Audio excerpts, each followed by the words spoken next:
नमस्कार दोस्तों, मेरा नाम है शाम्भवी और मैं आप सभी का इस यूट्यूब चैनल साहित्यिक जंक्शन पर बहुत बहुत स्वागत करती हूँ। जैसा कि आपने थंबनेल में भी देख लिया होगा और मैं आपको बता भी दूँ, इस वीडियो में हम चर्चा करेंगे कुछ ऐसी किताबों के बारे में जिन्हें आप एज अ बिगनर पढ़ सकते हैं।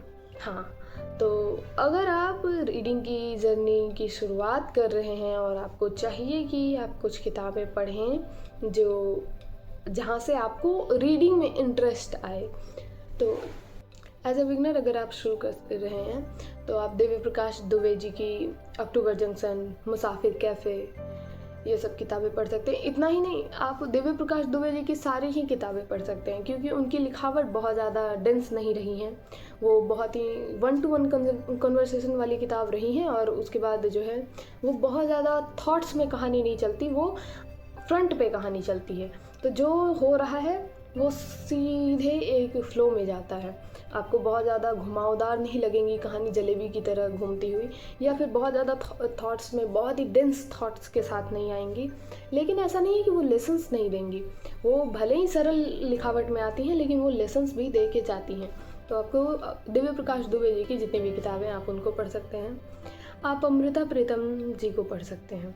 जी हाँ, अमृता प्रीतम की किताबें हैं जैसे कि रसीदी टिकट, बहुत ही सिंपल, जबकि वो आत्मकथा है लेकिन फिर भी वो आपको बहुत ही सिंपल वे में चलती हुई नज़र आएंगी, तो आपको बहुत ही अच्छी लगेंगी मेरे हिसाब से अगर देखा जाए तो आप रसीदी टिकट को कंसिडर कर सकते हैं। इसके अलावा इमरोज़ की लिखी हुई किताब है जो कि अमृता प्रीतम और इमरोज़ के बीच के प्रेम पत्रों के ऊपर आधारित है, वो है दस्तावेज। ये किताब आपको ज़रूर से पढ़ना चाहिए। ऐसा इसलिए कह रही हूँ मैं क्योंकि इस किताब में जो एड्रेस किया गया है एक दूसरे को, कभी मेरे आशी, कभी मेरे जीती, ऐसे एड्रेस किया गया है एक दूसरे को, संबोधित किया गया है एक दूसरे को, तो वो आपको बहुत ही अच्छी लगेंगी। और वहाँ आपको ये देखने की ज़रूरत है कि कितना सम्मान दिया गया है एक दूसरे को।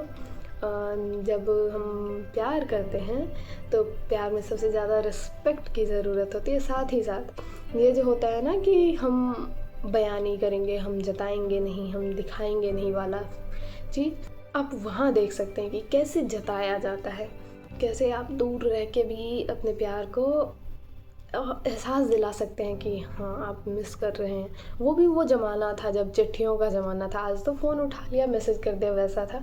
बट वो किताब आपको बहुत ही अच्छी लगेगी। इसके अलावा अगर आप बहुत ही सिंपल स्टोरीज़ पढ़ना चाहते हैं, आप अगर फिक्सन में ना जाके नॉन फिक्शन की ओर जाना चाहते हैं, तो नॉन फिक्शन में मैं आपको सजेस्ट करूँगी कि कुछ ऐसी किताबें पढ़िए जो कि आर्मी से रिलेटेड किताबें हैं। रचना बिष्ट रावत की किताबें हैं, शूरवीर है और फिर कारगिल के ऊपर भी उन्होंने लिखा है।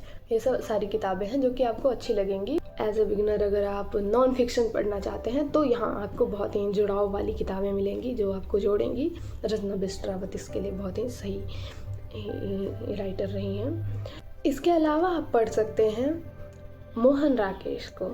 हाँ, मोहन राकेश की मोस्ट ऑफ द किताबें जो हैं वो आपको नाटक के फॉर्म में दिखेंगी, लेकिन उनकी किताब आषाढ़ का एक दिन जो आप पढ़ सकते हैं, हालांकि ये बहुत ही अच्छी किताब है, बहुत एवन लेवल की साहित्य है, लेकिन एज अ बिगनर भी आपको ये किताबें अच्छी लगेंगी, प्लीजिंग लगेंगी, क्योंकि ये किताब बहुत ही सिंपल है, बहुत सिंपल। एक तो नाटक है तो आपको सिंपल 1-to-1 कन्वर्सेशन देखने को मिलेगा, कोई घुमाव नहीं, कोई बहुत ज़्यादा थॉट्स नहीं देखने को मिलेंगे। एक बहुत ही सिंपल रचना रची जाती है जब भी नाटक लिखा जाता है कि किसी के मन में क्या चल रहा है, इन सब चीज़ों को नाटक में आप दिखा नहीं सकते, तो इस वजह से वहाँ पे आपको देखने को मिलेगा कि जो मनोभाव हैं वो आपको संवाद में ही दिख जाएंगे। तो आपको ये कहानी बहुत ही अच्छी भी लगेगी, आषाढ़ का एक दिन। इसके अलावा लहरों के राजहंस भी हैं, वो भी अच्छी लग सकती है आपको। इसके अलावा आप सत्यव्यास को पढ़ सकते हैं। जी हाँ, सत्यव्यास आपको आज के यूथ के हिसाब से जो उनकी लिखने की लिखावट है वो आपको बहुत पसंद आएगी। अगर आप अभी पढ़ना शुरू कर रहे हैं तो आप सत्यव्यास को आंख मूंद करके आप उनकी किताब बनारस टॉकीज उठा लीजिए। बहुत बेहतरीन किताब है, ऐसी किताब कि 2 स्टोरीज चलती हैं, लेकिन आप को बिल्कुल पता नहीं चलेगा कि 2 स्टोरीज चल रही हैं और लास्ट में आपको सरप्राइज़ मिलेगा कि सरप्राइज़ सरप्राइज़ यहाँ पे 2 स्टोरीज चल रही थी और आप यकीन नहीं कर पाएंगे कि हाँ ऐसा भी था।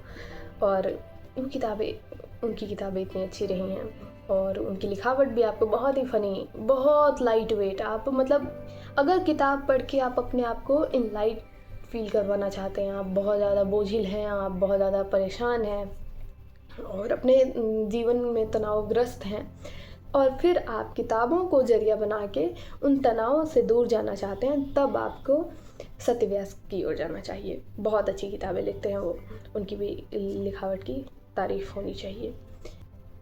तो मेरे टॉपिक्स में ये सारे राइटर्स आते हैं। अब आप बताइए कि आपको कौन से राइटर्स बहुत ज़्यादा पसंद हैं और एज अ बिगिनर्स आपकी चॉइस क्या रहेगी कि आप किन राइटर्स को पढ़ना पसंद करेंगे, एज अ फिक्शनल भी और as a non fictional reader भी आप मुझे बता सकते हैं, क्योंकि मैं फ़िक्शन और नॉन फिक्शन दोनों ही पढ़ती हूँ, तो मुझे आप दोनों ही ओर से